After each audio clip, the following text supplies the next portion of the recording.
Welcome back to Desert Tech. My name is Mark, and today we're going to talk about the TREK-22 disassembly. If you need to disassemble your TREK-22, here are some tips to prevent loss of parts and easy reassembly.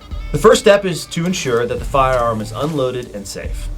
Make sure the firearm is clear and any ammunition is removed safely from the area. First, I'm going to remove the attachments to make sure that this is an easier process. So loosen but don't remove all the stock panel screws, and then loosen but don't remove the action screw.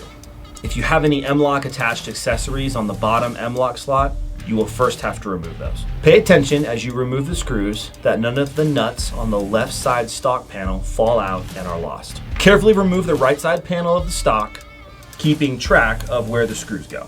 At this time, you can inspect the firearm for any lost parts or perform any necessary maintenance of the firearm.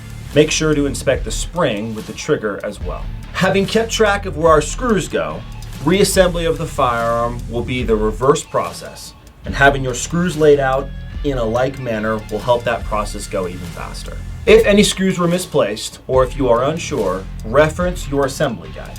Take special care to ensure that the trigger bar and spring are properly in place before seating the action back into the panel. You can then carefully seat the right side panel back in place and make sure each screw is properly seated in the correct location.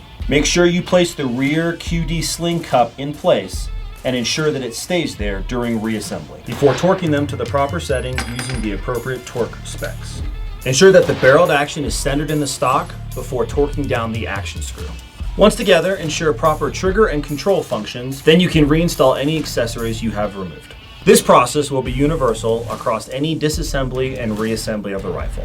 Hopefully this has been beneficial for you guys. Thanks for coming by the channel. We'll see you on the next one.